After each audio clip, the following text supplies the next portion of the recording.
Hello दोस्तों, तो मैं गोपाल श्रीवास्तव आप सभी का स्वागत करता हूं हिंदी मीडियम के नंबर 1 चैनल शुभम क्लासेस पर।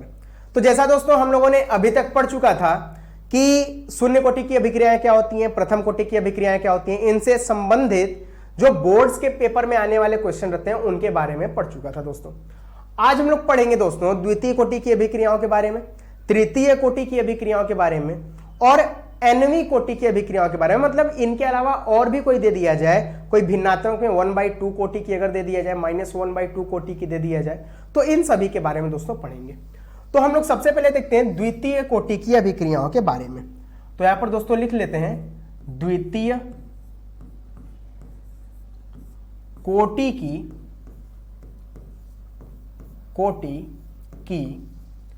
अभिक्रियाएं, द्वितीय कोटि की अभिक्रियाएं। ध्यान दीजिएगा दोस्तों, अगर कहीं कोई अभिक्रिया हो रही है, जैसे R से अगर कहीं P उत्पाद बन रहा है, तो इस R से P उत्पाद बनने में R से P उत्पाद बनने में यहां पर दोस्तों अगर हम लोग अभिक्रिया के वेग को देखें और वो अभिक्रिया का वेग क्या हो, अगर इसकी सांद्रता के घात जो पद होता है वो 2 के अगर अनुक्रमानुपाती हो, तो इसको हम लोग क्या बोलते हैं, द्वितीय कोटि की अभिक्रियाएं बोलते हैं दोस्तों। अब क्या करेंगे, अगर यहां से इस अनुक्रमानुपाती साइन को, चिन्ह को हटाते हैं तो एक नियतांक आता है और इसी को वेग स्थिरांक बोलते हैं दोस्तों। ये कितना हो जाता है, 1 और पावर 2।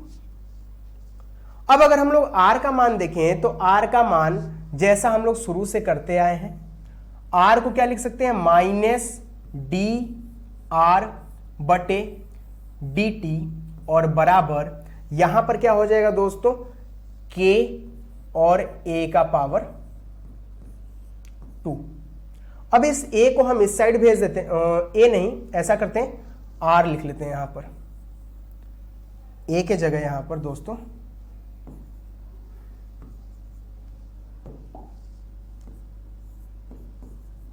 R का पावर 2 और यहां पर भी R का पावर 2।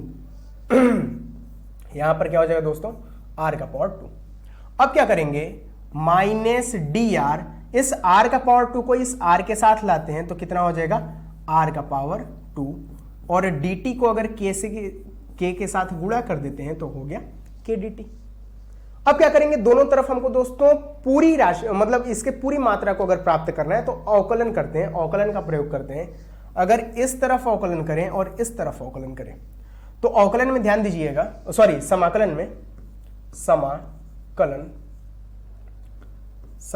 में इंटीग्रेशन में क्या होता है, अगर x⁴n है dx है तो इसका समाकलन क्या होता है, x⁴n+1/n+1। क्या इसको हम लोग ऐसे लिख सकते हैं, -dr और r का पावर -2, ऊपर लाए तो -2 हो गया और क्या हो जाएगा, k dt।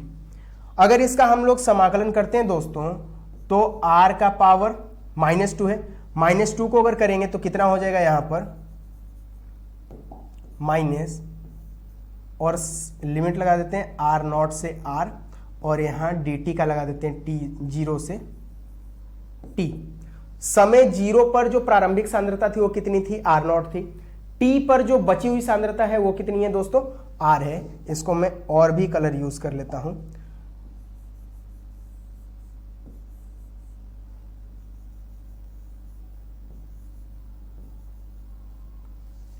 समय 0 पर जो सांद्रता थी r0 और समय t पर जो बची हुई सांद्रता है वो कितनी है दोस्तों, r है। अब -2 है तो हम लोग बताए हैं कि r की घात जो भी रहेगा या x की घात जो भी रहता है उसमें -2 + 1 करते हैं और बटे में यही कर देते हैं -2 + 1 और फिर वही हम लोग सीमा लगा देते हैं। सीमा हम लोग का कहां से कहां तक हो जाएगा दोस्तों, सीमा हम लोग का r0 से कहां तक हो जाएगा, r तक। और dt का समाकलन होता है, आप लोग मैथ में भी पढ़े होंगे, जो लोग बायो के हैं वो लोग समझ लें, अगर कहीं केवल dt का समाकलन हो रहा है तो वो कितना होगा, t। कहीं अगर dx का हो रहा है तो वो कितना होगा दोस्तों, x। कहीं केवल dy का हो रहा है तो क्यों होगा, क्या होगा, y। ये क्यों होता है आप लोगों को एक क्लास में मैंने बताया, एक वीडियो में शून्य प्रथम कोटि की अभिक्रियाओं के अभिक्रियाएं जब पढ़ रहे थे तो उसमें दोस्तों मैंने इसके बारे में बताया क्यों होगा। आप लोग उस वीडियो में जाके इसको देख सकते हैं। ठीक है, अब क्या होगा, यहां से इसको मैं इरेज करता हूं। अच्छा, जिनको नहीं समझ में आया था वो लोग देख ही लें। अगर कहीं x टू दी पावर केवल dx का अगर हमको समाकलन करना है तो इसके पहले 1 मान सकते हैं, और हमको पता है 1 अगर किसी की पावर 0 रहे तो कितना होता है 1। यहां पर 1 तो मान ही सकते हैं, तो x to the power 0 dx लिख सकते हैं। इसका मतलब भी केवल dx ही होगा। लेकिन जब समाकलन करेंगे इसका तो क्या हो जाएगा, x टू दी पावर 0 + 1 बटे 0 + 1, हम लोग का आंसर कितना हो जाएगा x। तो केवल dx का समाकलन कितना होता है x, वैसे केवल dt का कितना हो जाएगा t हो जाएगा दोस्तों। अब यहां से इसको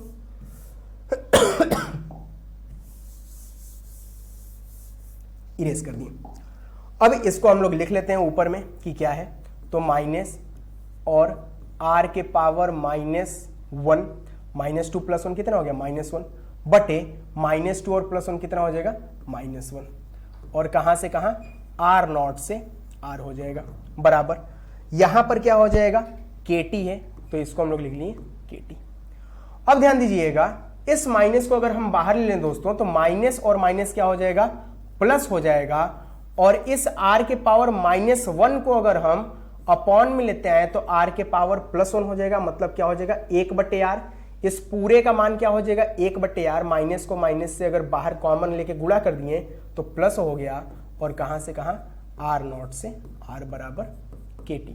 अब मान रख दीजिए, तो ऊपरी सीमा माइनस निचली सीमा, मतलब एक बार ऊपर की सीमा r रखें माइनस एक बार नीचे की सीमा r0 रखें, और ये क्या हो गया kt। और यही हमारा प्रथम कोटि द्वितीय कोटि की अभिक्रिया के लिए फॉर्मूला होता है। क्या किए, r की पावर 2 प्रोपोर्शनैलिटी या अनुक्रमानुपाती का चिन्ह हटाएं, एक वेग स्थिरांक k आया। फिर हम लोग क्या किए, r को लिखे -dr/dt। फिर समाकलन किए, समाकलन में हम बताएं कि ये r के पावर 2 को ऊपर ले जाएंगे -2, जितना रहता है उसमें +1 करके इसी को नीचे लिख देते हैं। अब -1 बटे -1, माइनस यहां से कॉमन ले लिए, माइनस यहां बाहर कर लिए, तो माइनस और माइनस प्लस हो गया। तो ऊपर में माइनस जो r -1 था उसको नीचे किए तो 1/r हो गया।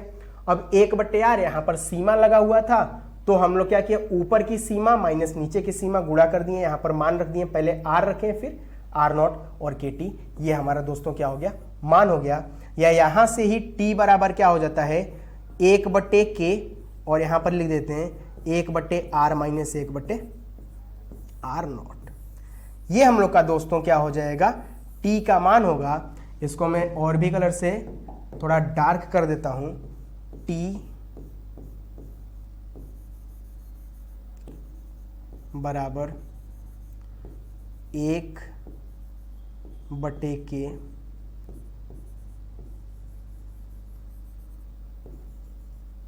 (1/r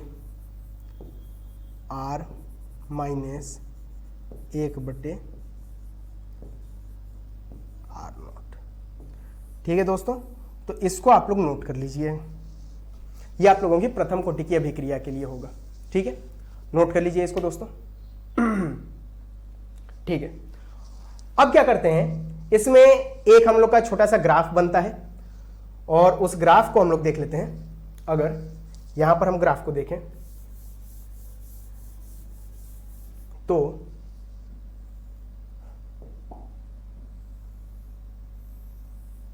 आपको पता होगा कि अगर x² का कहीं ग्राफ देखे होंगे आप लोग मैथ में, तो x² का ग्राफ दोस्तों कैसे बनता है, x² का ग्राफ ऐसे बनता है। ठीक यहां पर भी वैसे ही बनेगा, उस साइड तो नहीं, हमको इस साइड का ग्राफ देखना है। ये किस तरीके से जाएगा, ये कुछ इस तरीके से जाएगा, और ग्राफ किसके बीच में रहेगा, तो हम लोग पढ़ चुके हैं ग्राफ वेग और जो सांद्रता था a इसकी घात 2 इसी के बीच में रहेगा। क्योंकि अभी हम लोग पढ़े हैं कि r बराबर क्या होता है k और a के पावर 2, मतलब जो वेग रहेगा वो सांद्रता के पद के स्क्वायर के बराबर रहेगा। तो ये हम लोग का इनके बीच क्या हो जाता है दोस्तों, ग्राफ हो जाता है। तो ये ग्राफ हो गया, और ये हम लोग का क्या हो गया, द्वितीय कोटि की अभिक्रिया का समीकरण हो गया दोस्तों, फॉर्मूला हो गया। इसको नोट कर लीजिए, इसके आगे हम लोग फिर करते हैं। ठीक है, स्क्रीनशॉट ले लीजिए। अब हम लोग देखते हैं क्या होता है। तो नेक्स्ट पेज। अब हम लोग के सामने दोस्तों एक अर्ध आयु आता है। अर्ध आयु जैसे सभी के बारे में हम लोगों ने पढ़ा था, वैसे इसके भी बारे में पढ़ते हैं। अर्ध आयु, यहां पर जो समय होता है वो समय किसके बराबर हो जाता है? 1/2 के बराबर हो जाता है। कुछ नहीं करना है दोस्तों, अगर समय 1/2 हो गया तो हमारा जो सांद्रता रहेगा वो सांद्रता क्या हो गया रहेगा? आधा हो गया रहेगा। सांद्रता जो बची हुई सांद्रता रहेगी वो कितनी हो गई रहेगी? आधी हो गई रहेगी। बस कर दीजिए, T बराबर क्या होता है? 1/K और 1/R माइनस 1/R0। कुछ नहीं करना है। T क्या हो गया? T 1/2, तो यहां से कर लीजिए T 1/2 हो गया है, बराबर 1/K तो वही रहेगा, और 1/R ये बची हुई सांद्रता है। R0 प्रारंभिक सांद्रता है दोस्तों। बची हुई सांद्रता कितनी है? तो बची हुई क्या होगी? प्रारंभिक की आधी हो जाएगी, क्योंकि समय आधा है। तो प्रारंभिक R0 है, तो बची हुई कितनी हो जाएगी? R0/2 minus R0। अब इसको अगर हम लोग गुणा में ट्रांसफर करें, गुणा में भेजें, तो 1/2 बराबर 1/K और R0/2 क्या हो जाएगा? 2/R0 minus 1/R0। और यहां से अगर मान देखें तो T 1/2 का मान कितना आ जाएगा दोस्तों? 2R0 minus 1R0। यहां पर आप लोग देख रहे हैं कि हर दोनों का क्या है? बराबर है, तो बराबर 1/K और यहां पर 2 माइनस 1/R0। R0 2 में से 1 गया 1, मतलब जो अर्ध आयु आ गया वो कितना आ गया दोस्तों? 1/K और 1/R0, या इसी को लिख सकते हैं T 1/2 KR0। और यही हमारा किसका फॉर्मूला होता है दोस्तों? अर्धायु का होता है। इसको नोट कर लीजिएगा। अगर कोई पूछ दे कि द्वितीय अभिक्रिया की कोटि में, द्वितीय कोटि की अभिक्रिया में अर्धायु का फॉर्मूला क्या होता है, तो T 1/2 और कितने के बराबर होता है? 1/KR0 के बराबर होता है। आप लोग इसका स्क्रीनशॉट ले लीजिए दोस्तों, फिर इसके आगे करते हैं। हो गया? ठीक है, अब इसके आगे हम लोग देखते हैं। तो यहां से अर्धायु, यहां से इसको इरेज करते हैं और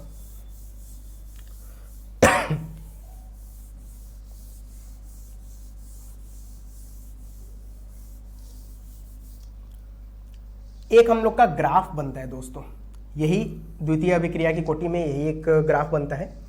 और एक ग्राफ बनता किसके बीच में है? तो आप लोग अभी देखे हैं कि हम लोग लिखे थे KT बराबर 1/R माइनस 1/R0। अगर यहां से 1/R का हम अगर मान पता करें तो 1/R बराबर क्या हो जाएगा? 1/R0 plus KT। अब इसी में हमको पता करना है, या इसको ऐसे भी लिख सकते हैं कि 1/R बराबर KT और प्लस 1/R0। अब यही हमको पता करना है कि समय जो T है और जो 1/सांद्रता है, 1/सांद्रता, जो सांद्रता 1/R है, जो बची हुई हम लोग की सांद्रता है, उनके बीच ग्राफ कैसा बनता है?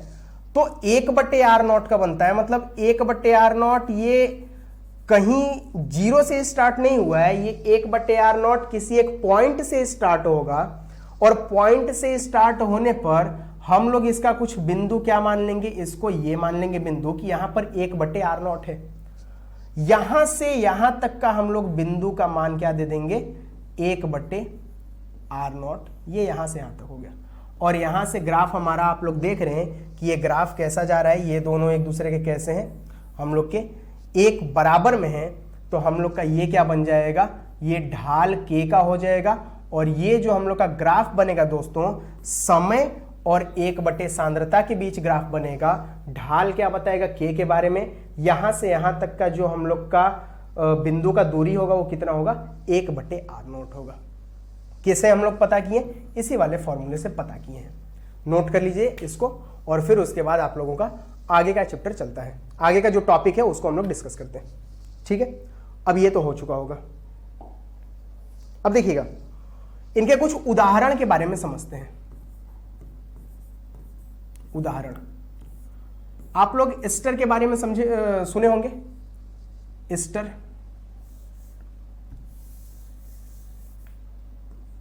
एस्टर। देखिए अगर हम लोग CH3COO-C2H5 यही होता है दोस्तों एस्टर, एथिल प्लस अगर हम लोग क्या करें, इसका कोई क्षार के साथ अगर अपघटन कराएं, क्षारीय अपघटन अगर कराएं, तो जैसे हम लोग यहां पर क्या ले लिए NaOH, तो जब इसका क्षारीय अपघटन होता है तो ये क्या बनाता है, CH3COOCOONA,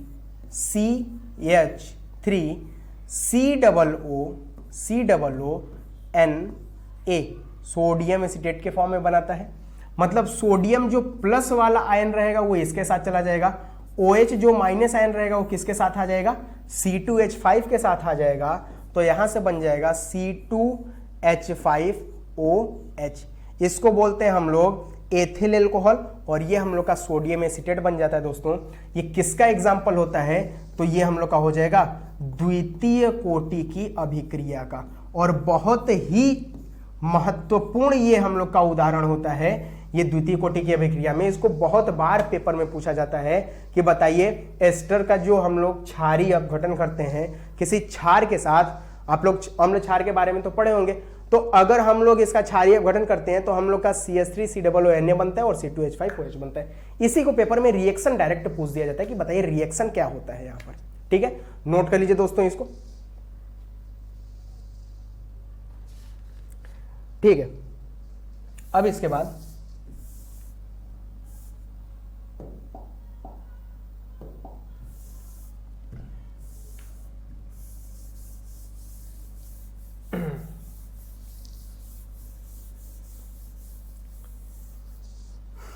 बाद हम लोग दोस्तों देखते हैं तृतीय कोटि की अभिक्रियाओं के बारे में।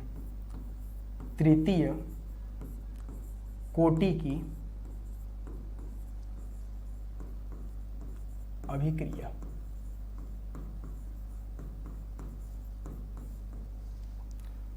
मान लीजिए हम लोग का कुछ R से क्या बन रहा है दोस्तों, उत्पाद P बन रहा है। यहां अभिकारक से उत्पाद क्या बन रहा है, P बन रहा है। और अगर यहां अभिक्रिया का वेग, अगर यहां पर अभिक्रिया का वेग अनुक्रमानुपाती है इसकी सांद्रता के तृतीय घात के, तो इसको हम लोग क्या बोलेंगे, तृतीय कोटि की अभिक्रिया बोलेंगे दोस्तों। अब यहां पर क्या हो जाएगा, R बराबर K और A की घात 3, R को ये A नहीं ये R हो जाएगा।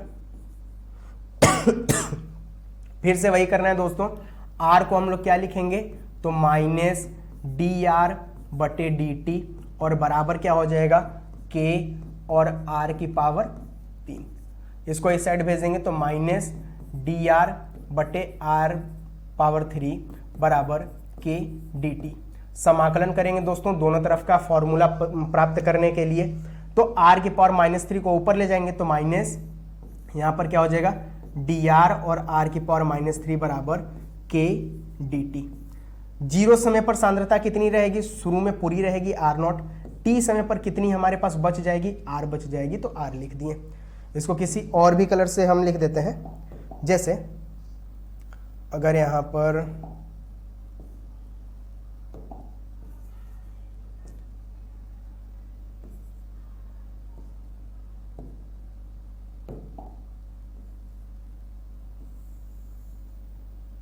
जीरो समय पर R0 था और T समय पर कितना हो गया, R हो गया।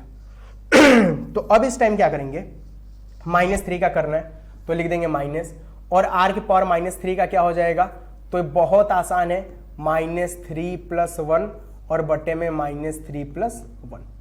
अब क्या हो जाएगा, यहां पर R0 से क्या हो जाएगा, R हो जाएगा बराबर K dt का। मैंने बताया था कि अगर कोई सिंगल होता है K का तो T के साथ होगा नहीं, T के साथ केवल T का होगा। जैसे यहां R था तो R के साथ हुआ, T के साथ K का नहीं होगा, तो K बाहर निकल गया। और केवल dt का इंटीग्रेशन अगर हम लोग पूछें कि केवल dt का कितना होगा, तो ये कितना हो जाएगा दोस्तों, T हो जाएगा। इसका कहां से कहां तक सीमा लगेगा, 0 से T तक। अब यहां से अगर हम लोग माइनस को बाहर ले लें तो ये माइनस माइनस प्लस हो जाएगा, तो यहां पर प्लस लिख देंगे, माइनस को बाहर किए यहां से अरे नहीं समझ रहे हैं, देखिए क्या करना चाह रहे हैं।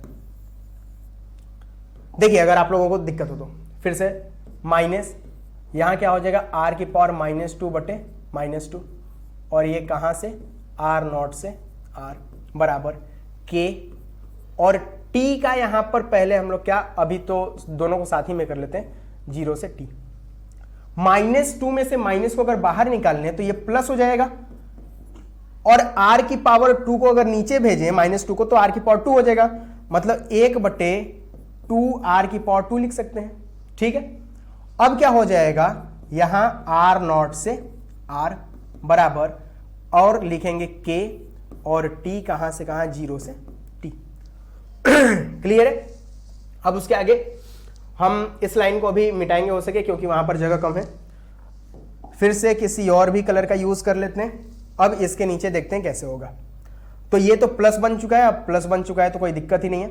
अब हम लोग लिखेंगे ऊपरी सीमा माइनस निचली सीमा, तो पहले r के जगह ऊपर वाला लिखेंगे, तो 1/2 r², फिर नीचे वाला लिखेंगे माइनस लगा के, तो -1/2 r0² बराबर के, फिर t के पास ऊपर वाला लिखेंगे, तो t के पास ऊपर माइनस नीचे वाला लिखें तो 0। अब यहां पर क्या हो जाएगा, 1/2 r² माइनस 1/2 r0² बराबर के टी। ये हम लोग का फॉर्मूला बना तृतीय कोटि की अभिक्रिया के लिए। अभी इसको मैं फिर आगे भी लिखवाऊंगा, आप लोग यहां तक स्क्रीनशॉट ले लीजिए। हो चुका है, ठीक है।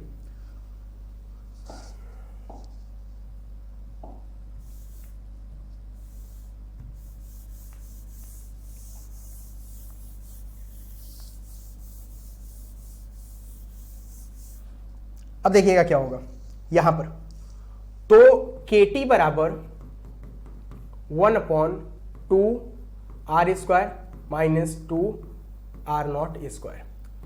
तो यहां से KT बराबर 1/2 तो कॉमन ले लिए, तो अंदर क्या बच जाएगा, 1/r² माइनस 1/r0²। अब यहां से K को अगर इधर भेजें तो T बराबर क्या हो जाएगा, 2K, और यहां पर 1/r0² माइनस 1/r²,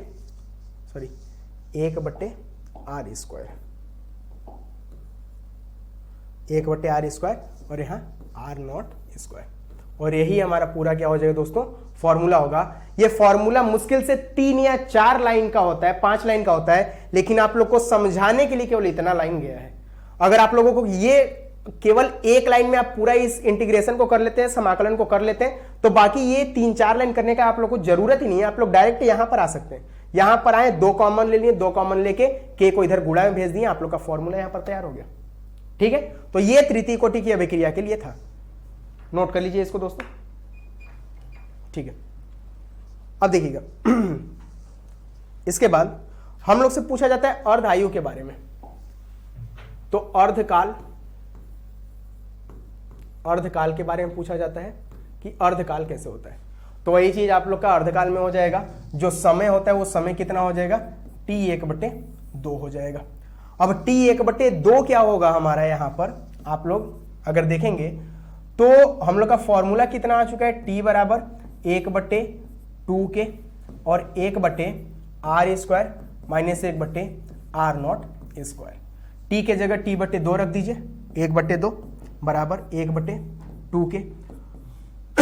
अभी आप लोगों को बताया गया है कि अगर हाफ मतलब आधा समय वो होता है जिसमें आधी अभिक्रिया हम लोग की पूरी हो गई रहती है, तो आधा अभिक्रिया अगर हो चुका है तो यहां पर बचा हुआ सांद्रता कितना हो जाएगा, तो 1/r0/2 का होल स्क्वायर, क्योंकि शुरू में प्रारंभिक का कितना बचेगा, आधा, क्योंकि आधी अभिक्रिया हो चुकी है, तो -1/r0 का स्क्वायर।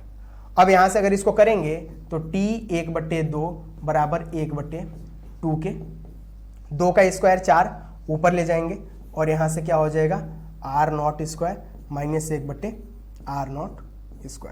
डिनोमिनेटर हम लोग का सेम है, हर हम लोग का सेम है, तो अगर हर सेम रहता है तो हम लोग क्या करते हैं, यहां से हम लोग देख लेते हैं कि T1/2 बराबर 1/2K, और यहां पर क्या हो जाएगा r0², 4 - 1 कितना हो जाएगा, 3, मतलब हम लोग का T1/2 का मान तृतीय कोटि की अभिक्रिया के लिए कितना आ जाएगा 3/2 और 1/k R0 का स्क्वायर, ये हम लोग का T1/2 का मान या अर्धायु का मान होगा किसके लिए, हम लोग की तृतीय कोटि की अभिक्रियाओं के लिए।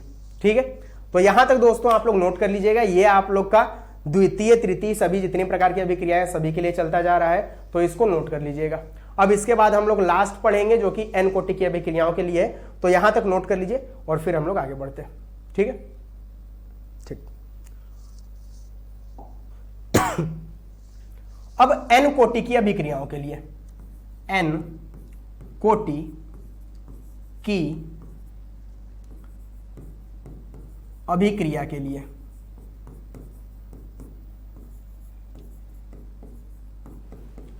बस जैसे वहां तृतीय के लिए 3 पर वहां पर निर्भर किया, द्वितीय के लिए 2 पर निर्भर किया, वैसे n के लिए कितने पर निर्भर करेगा। मान लीजिए हमारा क्या बना, R से कोई उत्पाद P बना, तो R किस पर निर्भर करेगा, यहां R की घात n पर निर्भर करेगा, या R बराबर बोल सकते हैं K और R की घात n। कुछ नहीं करना है दोस्तों, फिर से वही करना है। R को हम लोग क्या लिखेंगे, अभिक्रिया के वेग को -dr/dt बराबर K और यहां पर R की पावर n। अब इसको हम लोग बदलेंगे उधर ले जाकर, तो -dr और बटे R की पावर n बराबर K dt। अब इनका समाकलन कर दीजिए, दोनों तरफ समाकलन करना हमको उम्मीद है कि अब तक आप लोग को आ चुका होगा, 2-3-4 अभिक्रियाओं में आप लोगों ने किया ही है। तो R की पावर n को ऊपर ले जाएंगे तो -dr और R की पावर -n बराबर इधर क्या हो जाएगा दोस्तों, k dt। सीमा लगा दीजिए, 0 पर कितना यहां पर हम लोग मान्य सांद्रता था, R0 था, t समय पर कितना हो गया, R हो गया। कुछ नहीं करना है। अब इसके बाद नॉर्मल आप लोग का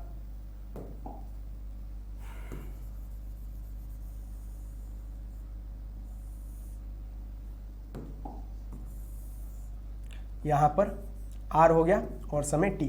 अब आप लोग का नॉर्मल यहां पर समाकलन स्टार्ट हो गया। तो मैं बताया था कि जो भी पावर में रहे उसमें माइनस यहां पर है तो उसमें +1 करेंगे, तो माइनस यहां पर हम लोग का क्या हो जाएगा, R -n+1 और बटे -n+1, और ये क्या हो जाएगा दोस्तों यहां पर R0 से R, और k तो बाहर आ जाएगा, केवल dt का समाकलन कितना होगा t, और कहां से कहां 0 से t तक। इधर का आप लोग नोट कर लीजिए, मैं इसको अभी इरेज करता हूं क्योंकि अब इसके बाद उधर ही हम लोग करेंगे। हो गया, ठीक है।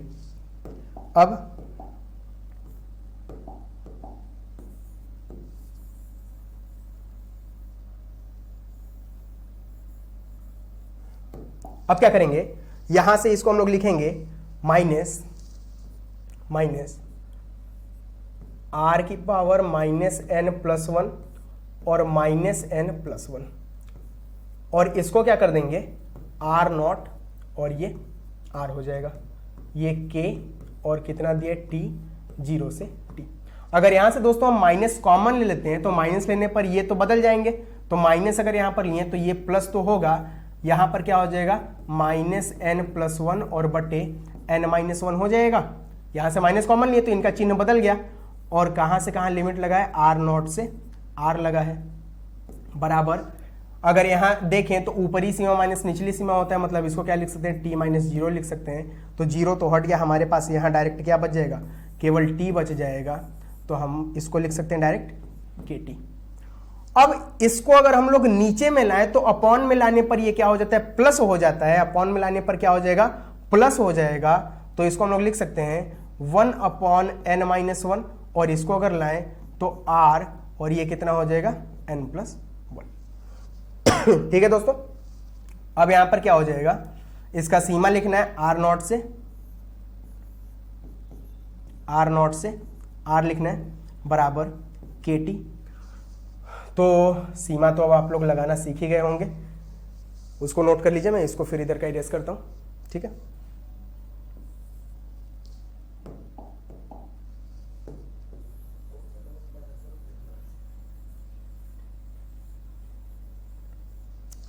अब देखिए क्या होगा, यहां से पहले ऊपरी सीमा फिर निचली सीमा, तो 1/n-1, और ये क्या हो जाएगा, ऊपरी सीमा मतलब r के जगह पहले क्या लिखेंगे, r लिखेंगे, तो r n+1 और माइनस 1/r0 और फिर क्या हो जाएगा n+1। और यहां ध्यान दीजिएगा बराबर क्या हो जाएगा kt। अब यहां से अगर हम लोग kt का मान देखें तो kt बराबर कितना हो जाएगा 1/n-1 और यहां पर 1/r की पावर n+1 और माइनस 1/r0 की पावर n+1। एक सेकेंड, यहां पर कहीं कुछ छूटा हुआ है। हाँ, यहां ध्यान दीजिएगा दोस्तों, जब इसको हम लोग नीचे लाएंगे, तो यहां पर चिन्ह बदल जाएगा। ये जब नीचे लाएंगे तो यहां पर चिन्ह बदल के हम लोग का n+1 जो है ये क्या हो जाएगा, ये हम लोग का हो जाएगा n-1। और उसी तरीके हमको यहां पर भी करना है।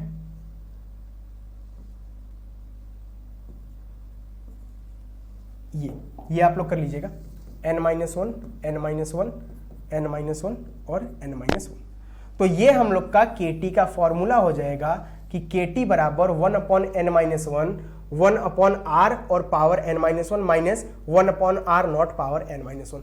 जैसे आप लोग को द्वितीय कोटि की अभिक्रियाओं के लिए याद ही होगा, द्वितीय कोटि की अभिक्रियाओं के लिए क्या किए थे, kt/n का मान कितना था, 2 था, तो 2 - 1 किए थे, तो 1 कितना आ गया था 1, और 1/r था, तो r 2 - 1 किए थे तो कितना आया था 1, माइनस 1/r0। n का मान कितना, द्वितीय कोटि के लिए बता रहे हैं, तो n का मान 2 था, 2 - 1 कितना आया था 1। यही तो हम लोग का फॉर्मूला था द्वितीय कोटि के लिए। तृतीय कोटि के लिए हम लोग देख लेते हैं दोस्तों क्या आया था। तो तृतीय कोटि के लिए अगर हम लोग बात करें तो तृतीय कोटि के लिए आया था तृतीय कोटि के लिए kt बराबर 1/n। तृतीय कोटि के लिए n का मान कितना था 3, 3 - 1 कितना हो गया था 2, और यहां पर क्या हो गया था 1/2 r, और यहां 3 - 1 कितना हो जाएगा, तृतीय के लिए बात कर रहे हैं तो 3 - 1 यहां पर कितना हो जाएगा 2 माइनस 1/, और r0 2। क्या यही आया था। तो n कोटि की अभिक्रिया सभी पर लागू होती है दोस्तों, इसको याद रखिएगा, ठीक है। अब मैं इसको यहां से इरेज कर देता हूं, आप लोग n कोटि की अभिक्रियाओं का यहां से क्या कर लीजिए, स्क्रीनशॉट ले लीजिए, ठीक है, ठीक है। अब क्या करेंगे हम लोग यहां पर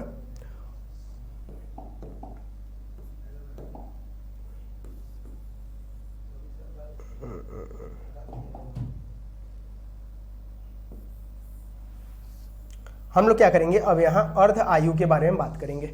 तो अर्ध आयु आप लोग इसको नोट कर लीजिए, फिर अर्ध आयु के बारे में देखते हैं। अर्ध आयु मतलब t/2 के बारे में।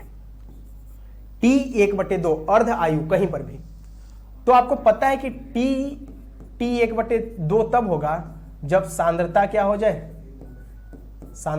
जाए, आधी हो जाए। तो आप लोगों को पता है, अभी हम लोगों ने फॉर्मूला बताया है, आप लोग इधर देख सकते हैं कि अभी फॉर्मूला बताया kt बराबर 1/n। सांद्रता यहां पर क्या हो जाएगा, इसका आधा हो जाएगा, मतलब r0/2। यहीं पर मैं बता देता हूं कि k और t का मान कितना हो जाएगा, t/2 बराबर 1/n-1। सांद्रता कितनी हो जाएगी, तो सांद्रता इसकी आधी हो जाएगी, मतलब जो r है वो कितना हो जाएगा r0/2 और इस पूरे की पावर n-1। तो अर्ध आयु का दोस्तों, अर्ध आयु जो है, अर्ध आयु, इसमें आप लोगों को केवल t का मान, ध्यान दीजिएगा, इसमें t का मान क्या रखना है, t/2 रखना है, और जो सांद्रता है r का मान रखना है, उसमें r0/2 रखना है, और इस दोनों को यहां पर पुट करके बताना है कि कितना अर्ध आयु का मान आ रहा है। इस अर्ध आयु का मान आप लोग कल के क्लासेस में जब इससे संबंधित प्रश्न पूछे जाएंगे तो उसमें आप लोग बताएंगे कि अर्धायु का मान कितना आता है। आप लोग कमेंट बॉक्स में भी करके बता दीजिएगा कि आप लोग में अर्धायु का मान किसका कितना आया हुआ है। ये आप लोगों के लिए होमवर्क है। बाकी अर्ध आयु का जो कॉन्सेप्ट होगा उसको कल के क्लास में समझाया जाएगा कि कल के क्लास में अर्धायु को कैसे लिखा जाता है, इसका फॉर्मूला क्या बनता है। तो आज के लिए दोस्तों इतना ही, बाकी मिलते हैं कल एक नए वीडियो के साथ। तब तक पढ़ते रहिए, मस्त रहिए। ओके दोस्तों, जय हिंद।